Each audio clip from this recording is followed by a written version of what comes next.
There's this meme I like of this Asian boy lying on the ground with a rubber boot on his face.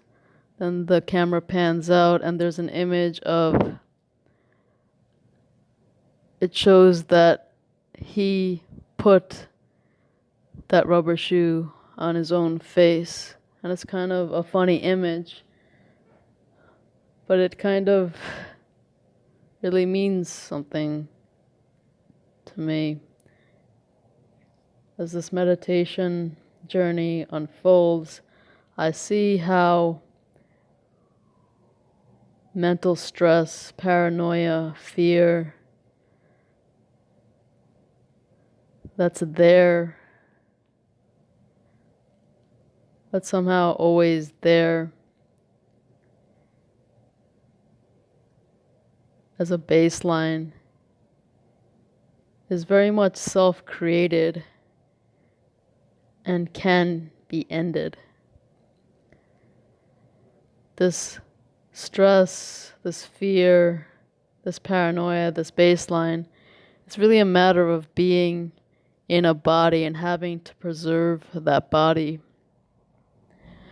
I heard someone say the other day that most people are just trying to get from waking up in the morning to sleeping at night. They're just trying to get through it without being hit by a bus. And I think there's a lot of truth to that. So much of mental space is taken up by just survival, the imperatives of survival, the vigilance that's needed for survival, perceived to be needed at least.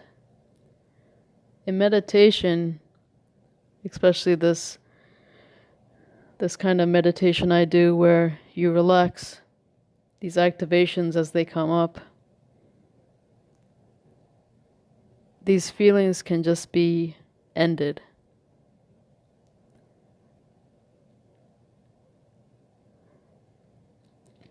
In the Buddhist suttas, Buddhist texts, they really emphasize the end of things, especially the end of suffering.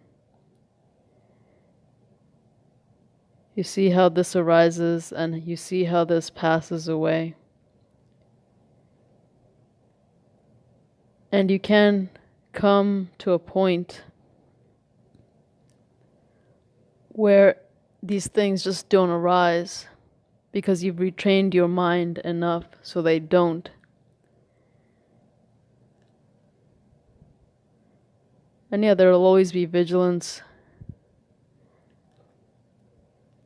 and it's necessary for survival.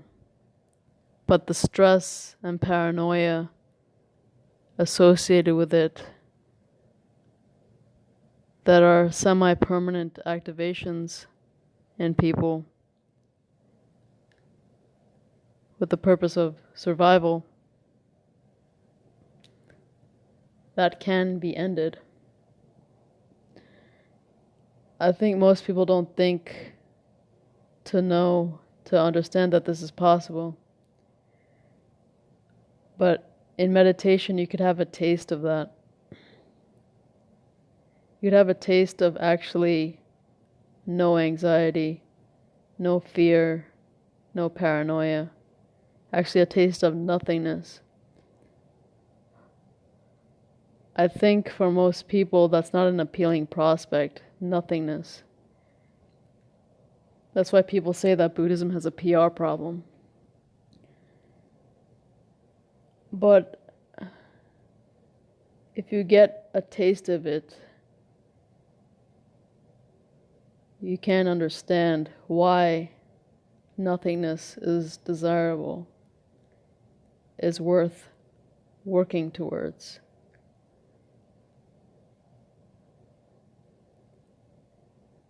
This is the cornerstone, the center, the core of Buddhism, the end of suffering.